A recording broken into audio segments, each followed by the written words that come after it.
नमस्कार, बुलेटिन में आपका स्वागत है और मैं हूं आपके साथ रितेश कुमार गौतम। देश के मुख्य निर्वाचन आयुक्त ज्ञानेश कुमार ने उत्तरकाशी के हर्षिल में बीएलओ के साथ विस्तृत संवाद किया और एसआईआर की मैपिंग समेत अन्य व्यवस्थाओं की जानकारी ली। इस दौरान उन्होंने बीएलओ श्रीमती मिंटू देवी के कार्यों और एसआईआर संबंधी जानकारी की सराहना की।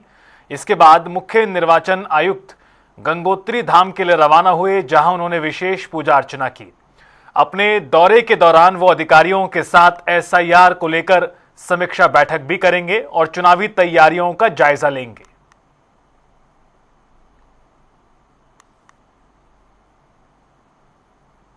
गंगोत्री विधानसभा के इस मतदान केंद्र पर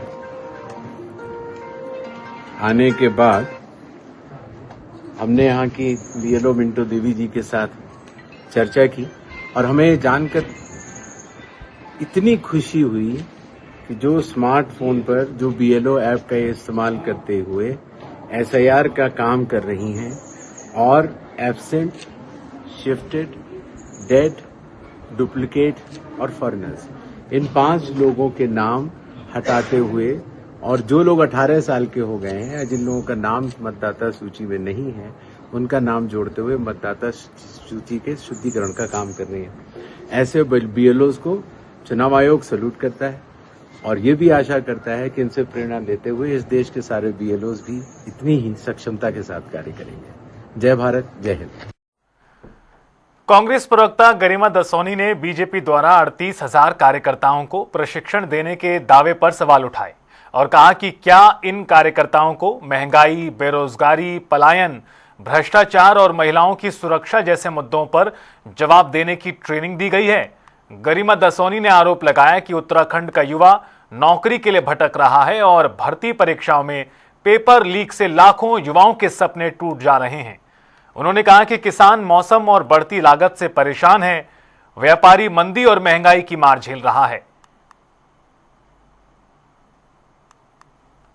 भाजपा ने यह दावा किया है कि वो 38,000 कार्यकर्ताओं के साथ 2027 के विधानसभा चुनाव में उतरेगी और उनको प्रशिक्षित किया जाएगा। मैं पूछना चाहती हूं उत्तराखंड भाजपा से कि क्या प्रशिक्षण इस बात का भी दिया जाएगा जो जमीनी मुद्दे हैं उत्तराखंड के, भर्ती घोटाले और पेपर लीक से जिस तरह से बेरोजगार युवाओं का भविष्य अंधकारमय हो गया है, वो नशे की गिरफ्त में जा रहे हैं, हताश और निराश हैं, उनके बारे में बताया जाएगा? या फिर आए दिन जो महिला दुष्कर्म और बलात्कार की घटनाएं यहां घटित हो रही हैं, कानून व्यवस्था पूरी तरह से ध्वस्त हो गई है, स्वास्थ्य और शिक्षा व्यवस्था चरमरा गई है।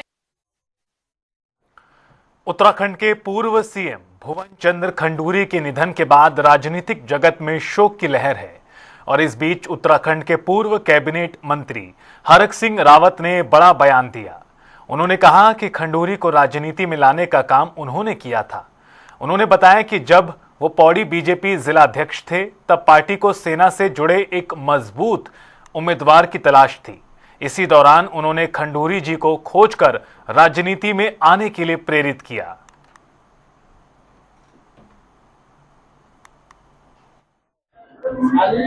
उनको राजनीति में लाने वाला मैं, क्योंकि जब मैं जिलाध्यक्ष था पौड़ी भाजपा का और मुझे एक आर्मी बैकग्राउंड का आदमी चाहिए था, क्योंकि मैं एमएलए चुनाव लड़ रहा था, तो मैंने सांसद के लिए आर्मी बैकग्राउंड और हिम्मतनंदन बहुगुणा जी के उत्तराधिकारी के रूप में खंडूरी जी को ढूंढा और फिर हम कमलेश जी जो संगठन मंत्री थे, हम खंडूरी जी के पास गए और खंडूरी जी से हमने रिक्वेस्ट की कि आप पौड़ी पार्लियामेंट चुनाव लड़ो। मुख्य चुनाव आयुक्त ज्ञानेश कुमार 2 दिवसीय दौरे पर उत्तराखंड पहुंचे हैं। देहरादून पहुंचने के बाद वो उत्तरकाशी के लिए रवाना हुए, जहां पर सीमांत क्षेत्र के पोलिंग बूथ हर्षिल का निरीक्षण करेंगे। दौरे के दौरान सीईसी आगामी विशेष गहन पुनरीक्षण कार्यक्रम की तैयारियों की समीक्षा करेंगे। गौरतलब है कि चुनाव आयोग सीमावर्ती क्षेत्रों में मतदान व्यवस्थाओं और चुनावी तैयारियों को मजबूत करने पर विशेष ध्यान दे रहा है। देश के साथ साथ उत्तराखंड में भी एक बार फिर तेल की कीमतों में इजाफा देखने को मिला और ऐसे में आम जनमानस को महंगाई का डर सता रहा है। इस पर कांग्रेस के राष्ट्रीय प्रवक्ता आलोक शर्मा ने सरकार पर आरोप लगाया कि सरकार हर मोर्चे पर विफल है। पहले चुनाव सरकार खेल रही थी, तब युद्ध खेलती रही, और अब जब तेल की कीमत लगातार आसमान छू रही है तो सरकार एक शब्द भी महंगाई पर बोलने की हिम्मत नहीं जुटा पा रही है। देखिए, मुझे लगता है कि ये सरकार, चाहे वो विदेश नीति हो, चाहे आर्थिक नीति हो, हर मोर्चे पर फेल रही है। अभी तक चुनाव खेल रहे थे, अब युद्ध खेल रहे हैं। अब युद्ध के पीछे छिपना चाहते हैं। रोज पेट्रोल और डीजल के दाम बढ़ाते चले जा रहे हैं। जब तक चुनाव था तब तक इनको कोई चिंता नहीं थी, तब तक क्योंकि वोट चाहिए थी जनता की। दुर्भाग्य ये है कि चाहे अभी की बात हो और चाहे युद्ध से पहले की बात हो, इन लोगों से अर्थव्यवस्था कभी भी संभली ही नहीं है। डॉलर पहले भी लगातार गिरता चला जा रहा था, रुपया डॉलर की तुलना में। दाम पहले इन्होंने आर्टिफिशियली रोके हुए थे और अब लगातार बढ़ते चले। हल्द्वानी विधानसभा क्षेत्र के विधायक सुमित हृदेश ने डॉक्टर सुशीला तिवारी चिकित्सालय में नवनिर्मित अत्याधुनिक कैथ लैब का निरीक्षण किया और इस दौरान उन्होंने अस्पताल की स्वास्थ्य व्यवस्थाओं का जायजा लिया, मरीजों और उनके परिजनों से भी बात की। CSR फंड का सदुपयोग हुआ है। कैथ लैब अच्छी बनी है। पिछले 3 वर्षों से लगातार सदन से सड़क तक और माननीय मंत्रीगण, जब पहले धन सिंह रावत जी थे, फिर सुबोध जी थे, अब हैं, उनसे आग्रह करके कैथ लैब, यहाँ पे कैथ लैब तो बन गई, लेकिन अब वही दिक्कत है, पूरे पहाड़ की समस्या जो है, ये बड़ी विडंबना है। अब कार्डियोलॉजिस्ट नहीं है, 2 कार्डियोलॉजिस्ट आपको कम से कम चाहिए यहाँ पे। और मैंने अरुण जोशी जी से पूछा था कि भाई इसके क्या, किस पैमाने से आप हायरिंग कर रहे हैं, तो उन्होंने मुझसे कहा था कि अगर आप भी ढूंढ लें तो अच्छा है। तो मैंने अपनी पहल तो कर ली है। मैंने माननीय मंत्री जी को भी एक प्रपोजल दिया है कि कुछ लोग क्योंकि इंटरेस्ट दिखा रहे थे। तो कैबिनेट मंत्री और रुद्रप्रयाग विधायक भरत सिंह चौधरी ने विधानसभा क्षेत्र के कई गांवों का दौरा कर ग्रामीणों से संवाद किया। इस दौरान ग्रामीणों ने मंत्री का पारंपरिक रीति रिवाज से स्वागत किया। मंत्री ने वरिष्ठ नागरिकों, महिलाओं, युवाओं और पूर्व सैनिकों से मुलाकात कर उनकी समस्याएं सुनी। जनसंवाद के दौरान ग्रामीणों ने पेयजल लाइन मरम्मत, क्षतिग्रस्त सड़कों के सुधारीकरण, स्वास्थ्य केंद्रों में डॉक्टरों और दवाओं की कमी, स्कूलों में टीचर्स की नियुक्ति और वन्य जीवों से फसलों की सुरक्षा जैसे मुद्दे उठाए।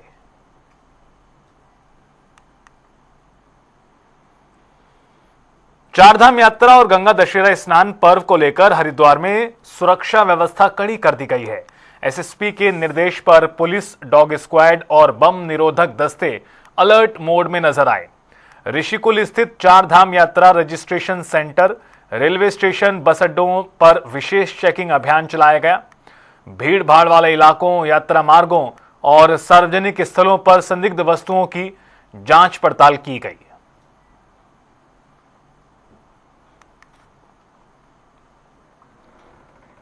उधर रुद्रप्रयाग के जिला सभागार में जिलाधिकारी विशाल मिश्रा की अध्यक्षता में इंटरमीडिएट एवं हाई स्कूल परीक्षा में उत्कृष्ट प्रदर्शन कर टॉपर रहे विभिन्न विद्यालयों के छात्र छात्राओं से संवाद किया गया और विद्यार्थियों को प्रोत्साहित करने के साथ साथ उनके भविष्य, करियर और अन्य विषयों पर मार्गदर्शन भी किया गया।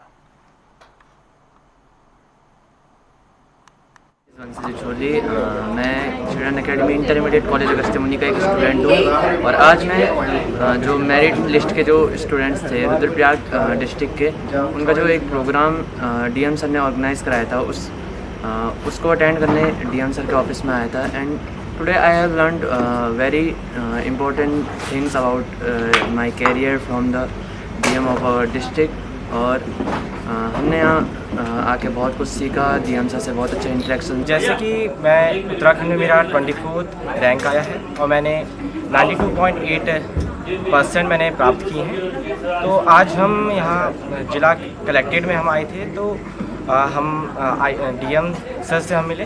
तो सर ने सबसे पहले हम सभी को प्रोत्साहित किया और 5 चीज़ें हमें जो सिखाई हैं, तो 5 चीज़ों का जो हमें उन्होंने एकदम वृत्तांत से कही है, तो कहा है कि जो 5 चीज़ें होती हैं, पहली है सनय पंथा, सनय कंथा, सनय पर्वत लंघनम, सनैर विद्या, सनैर वित्तम, पंचेतानि सनय से। तो इन 5 चीज़ों के बारे में सर ने बात की। और तो मेरा नाम पायस सिंह बिस्ट है, मैं क्लास 10th का एक छात्र हूँ। मैं चिल्ड्रन एकेडमी से पढ़ा हुआ एक बच्चा हूँ जो आज मेरिट लिस्ट में इधर प्रोग्राम में आया था। तो मैं जो मेरी पोजीशन है इसका अपना पूरा जो श्रेय है वो मैं parents, teacher and principal sir को देना चाहता हूँ, क्योंकि उनकी गाइडेंस के कारण ही मैं आज इस पोजीशन पे आ पाया। कक्षा 10वीं और कक्षा 12वीं में अच्छा परफॉर्म किया है, उनके साथ एक वार्तालाप की गई आज। बच्चों के विचारों को सुना गया, वो भविष्य में क्या बनना चाहते हैं उसके बारे में सुना गया, और उनके कुछ डाउट थे वो भी हम लोगों ने डिस्कस किए हैं। बच्चों को मोटिवेट किया गया है कि आने वाले समय में और मेहनत और लगन से पढ़ाई करें, और चूंकि बच्चे ही देश का भविष्य होते हैं तो ऐसी परिस्थिति में उनको सही समय पर सही मार्गदर्शन देना जरूरी है। और यदि वो किसी तरीके की समस्याओं को फेस करके आए हैं तो कैसे हम उनके फीडबैक से अपने सिस्टम को और इम्प्रूव करें, कैसे आने वाले बच्चों को हम और सुविधाएं दे सकें, और कैसे हम उनको एक बेहतर युवा कुंभ मेला 2027 की तैयारियों को लेकर हरिद्वार में विकास कार्यों में तेजी नजर आ रही है। हर की पैड़ी, रोडी बेलवाला और उत्तर हर की पैड़ी के पुनर्विकास सौंदर्यीकरण के लिए करीब 194 करोड़ रुपए की परियोजनाओं को मंजूरी दी गई है। मेला अधिकारी ने निरीक्षण कर सभी कार्य कुंभ शुरू होने से पहले पूरा करने के सख्त आदेश दिए। हर की पैड़ी में घाटों के नवीनीकरण, वॉकवे, सीवेज, श्रद्धालुओं की सुविधा पर 66 करोड़ रुपए से ज्यादा खर्च किए जाएंगे। वहीं रोडीबेलवाला में सड़क, वेंडिंग जोन, पार्किंग और आधुनिक सुविधाओं के विकास पर 58 करोड़ 39 लाख रुपए स्वीकृत किए गए हैं।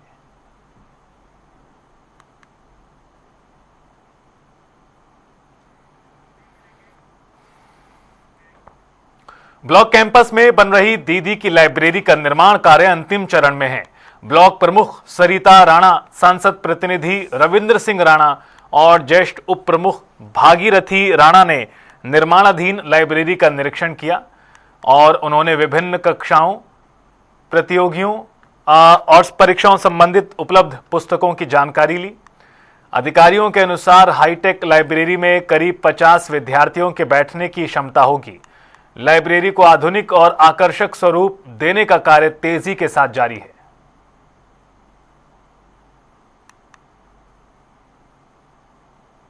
दरअसल में जैसे देवभूमि उत्तराखंड माननीय मुख्यमंत्री पुष्कर सिंह धामी जी के नेतृत्व में लगातार मतलब विकास के पथ पर आगे बढ़ रहा है, उसी क्रम में खटीमा में हमने यहाँ पर हमारा जो लाइब्रेरी है, यहाँ पर हमारे जो बच्चे हैं वो यहाँ पे आके हर तरह की शिक्षा ले सकते हैं, हमारे जो युवा बच्चे हैं। और साथ ही में हमने यहाँ पर व्यायामशाला भी खोल रखी है, मतलब और मुख्यमंत्री जी का निर्देश प्राप्त है तो यहाँ पर बच्चे आए अपना पढ़ाई भी करें और उसके साथ साथ अपना शारीरिक फिटनेस भी ठीक करें। ये दीदी की लाइब्रेरी हमारी हाईटेक लाइब्रेरी है। इसमें हमारे 48 बच्चों के बैठने का प्रावधान है और इसमें हमारा जो एस्टीमेट कॉस्ट था 42 लाख का, जिसमें 10 लाख रुपए हमें वित्त आयोग से मिले हैं, 15 लाख रुपए CSR फंड से मिले हैं और 20 लाख रुपए नीति आयोग से मिले हैं। टोटल हमारा 42 लाख का इसका लाइब्रेरी है।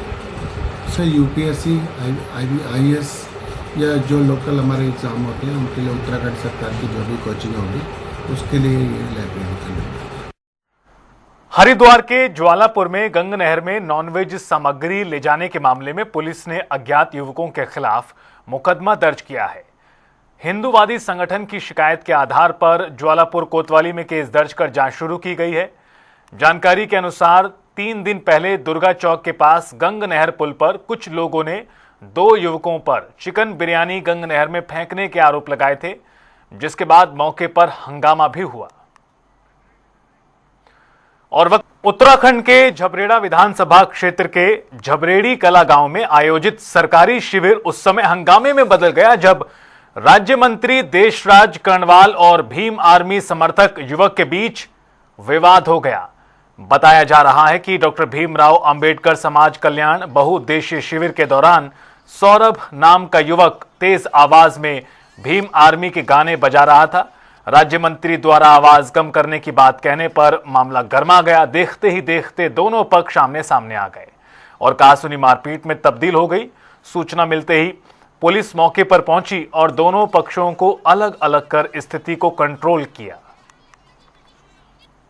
मेरे पास सुबह जो है सौरभ भाई का फ़ोन आया था कि जी यहाँ एक वो जन जन की सरकार जन जन के द्वार वाला रथ घूम रहा है और उससे हमारे यहाँ ग्रामवासियों ने सवाल जवाब कर लिए कि भाई सरकार ने हमारे कौन से काम करे हैं, ये हमारी गलियों में पानी भरा पड़ा है, नालियाँ नहीं है, सड़कें नहीं है। तो रथ वालों ने इनके साथ बदतमीजी करी और पुलिस बुला के इनके बड़े भाई को पुलिस से उठवाया। मैं तत्काल थाने में पहुंचा। वहाँ के SHO साहब ने कहा कि हम जो है इसे 20-25 मिनट के बाद छोड़ देंगे। मैंने इन्हें कहा भाई तुम अपने घर चले जाओ। ये लोग अपने घर आ गए। उसके बाद यहाँ जो है माननीय मंत्री जी और उनकी पत्नी जो है यहाँ पर आई और महिलाओं के साथ में, वीडियो भी हम आपसे साझा करेंगे, महिलाओं के साथ में बड़ा अभद्र व्यवहार किया है। जन जन की सरकार, जन जन के द्वार, पुष्कर सिंह धामी जी का ये विजन जो विपक्षी दलों के पेट का दर्द बना हुआ है। सरकार जनता के द्वार जा रही है। बाबा साहब डॉक्टर भीमराव अंबेडकर बहुउद्देशीय शिविर जो मेरे द्वारा लगाए जा रहे हैं और उनसे बौखला करके उनमें जो समस्या आ रही है और जो लोग आ रहे हैं, ऐसी चिलकती गर्मी में सैकड़ों लोग आते हैं और एक तरफ सरकारी अधिकारी बैठे होते हैं, रेखीय अधिकारी बैठे होते हैं, एक तरफ जनता बैठी होती है, उनका समाधान होता है। उत्तराखंड के लक्सर तहसील परिसर में मीडिया कर्मियों और एक सरकारी कर्मचारी के बीच विवाद ने तूल पकड़ लिया है। आरोप है कि तहसील में नाजिर के पद पर तैनात श्याम सिंह रावत ने प्रेस क्लब अध्यक्ष प्रवीण सैनी के साथ अभद्र व्यवहार किया है। घटना के बाद बड़ी संख्या में पत्रकार तहसील परिसर में जुटे और कर्मचारी के खिलाफ कार्रवाई की मांग की। मामले को बढ़ता देख भारतीय किसान यूनियन क्रांति के पदाधिकारी भी पत्रकारों के समर्थन में आ गए। संगठन ने उप जिलाधिकारी को ज्ञापन सौंपकर संबंधित कर्मचारी को तत्काल हटाने की मांग की है। साथ ही चेतावनी दी है कि मांग पूरी नहीं हुई तो 29 मई को बड़ा आंदोलन किया जाएगा। एक अधिकारी हैं श्याम सिंह रावत जी, जिन्होंने हमारे मीडिया प्रभारी हैं प्रवीण सैनी जी, उनके साथ अभद्र भाषा में बात करी। उसके लिए हमने 29 तारीख का एक धरना प्रदर्शन है, वो भी इसलिए है क्या तो इसे हटा दो यहाँ से, इसका ट्रांसफ़र कर दो। और जो जिलाध्यक्ष जी ने कहा अगर इसका ट्रांसफ़र नहीं होता है तो धरना अनिश्चितकालीन यहाँ से लगाएगा। लक्सर तहसील में जो हमारे नाजिर हैं, हमारे वरिष्ठ पत्रकार हैं प्रवीण सैनी, उनके साथ उन्होंने अभद्र व्यवहार किया, जिसको हमारे उप जिलाधिकारी महोदय हैं उनके सामने भी ये बात कही। उसके बाद भी उन्होंने अपने से कोई माफ़ी नहीं मांगी और कोई आश्वासन ऐसा नहीं दिया कि जो नाजिर को उस समय चुप कराया जा। उसने गलत जो व्यवहार किया उसकी माफ़ी मांगा और माफ़ी नहीं मांगा। लक्सर तहसील जो है ये बहुत ही अच्छी तहसीलों में इसका नाम आता है, लेकिन यहाँ पर कुछ अधिकारी हैं जो अपनी मुठभेड़ और तानाशाही चलती है जिनकी। हमारे यहाँ कट्ठा जो पीर है उस पर मेले का कार्यक्रम चल रहा है, जो उसका ठेका छूटता है। जर्नलिस्ट होने के नाते हमारे बड़े भाई प्रवीण चौधरी जी सैनी जी ने कुछ जानकारी नाजिम जी से लेनी चाहिए, और लेकिन नाजिम जी ने उनके साथ बदतमीजी से व्यवहार किया, अभद्र भाषा का प्रयोग किया और उन्हें जान से मारने की धमकी दी। देहरादून में रायपुर पुलिस ने कार्रवाई करते हुए फर्जी दस्तावेजों के जरिए जमीन बेचने वाले गिरोह का पर्दाफाश किया है और गिरोह का मास्टरमाइंड प्रदीप सकलानी और अन्य 2 साथियों को भी काबू किया गया। इस मामले में पीड़ित विक्रम सिंह ने थाने में शिकायत दी और बताया कि जमीन का लालच देकर करीब 30 लाख रुपए ठगे गए। एसएसपी ने आम जनता से अपील की है कि जमीन खरीदते समय सरकारी रिकॉर्ड की खुद जांच करें। देखिए, जो सतवीर है कैथल निवासी, इनके द्वारा एक एप्लीकेशन दी गई थी जिसमें इन्होंने बताया था कि 20 तारीख को अपने मित्रों के साथ यहाँ पर घूमने के लिए आए थे ऋषिकेश में। तभी एक महिला ने इनकी स्कूटी पर सवार थी, उसने इनकी गाड़ी को रुकवाया और उनके आपस में कुछ बातचीत चल रही थी, कुछ बहस हो रही थी। इसी बात पर आसपास के लोग जो थे कुछ इकट्ठा हो गए और वहाँ पर जो भीड़ थी उन्होंने इनके साथ गाली गलौज और फिर मारपिटाई करने लगे और मारपिटाई करने के बाद फिर इनके साथ अमर्यादित रूप से इनको निवस्त्र करके इनके साथ जानलेवा हमला इन पर किया और इनकी गाड़ी तोड़ दी। ये एप्लीकेशन हमें प्राप्त हुई, इसमें संबंधित धाराओं में हमने मुकदमा दर्ज किया है। इसमें 4 लोग नामजद, 2 कारी की ढाल के निवासी हैं, शेष 2 नामजद के विरुद्ध भी कार्रवाई चल रही है और बाकी जो अज्ञात हैं उन पर भी हम उनकी पहचान कर रहे हैं। उसमें जो आसपास के लोग हैं उनके बारे में या फिर जो सीसीटीवी हैं और जो हमें वीडियोस प्राप्त हुई है उसके द्वारा उनकी पहचान की जा रही है। इस महिला से भी जब पूछताछ की गई तो महिला ने बताया कि वो अपनी छोटी नाबालिग बच्ची के साथ स्कूटी पर जा रही थी, तो उसकी बच्ची ने बताया कि इस गाड़ी में से किसी ने उसको कुछ बात बोली है, कुछ कहा है और इशारा किया है। इस बात पर उस महिला ने उस गाड़ी को रुकवाया और वो उनसे पूछ ही रही थी, बातचीत चली रही थी, तभी लोगों ने मारपीट शुरू कर दी। महिला ने कहा कि मैंने लोगों को रोकने की बहुत कोशिश की लेकिन उनमें से कोई भी नहीं माना, किसी ने भी उसकी बात नहीं मानी। महिला ने 112 पे कॉल करके पुलिस को सूचित किया था। और फिलहाल इस बुलेटिन में इतना ही। वक्त हो चला एक छोटे से ब्रेक का। खबरों का सफर लगातार जारी है।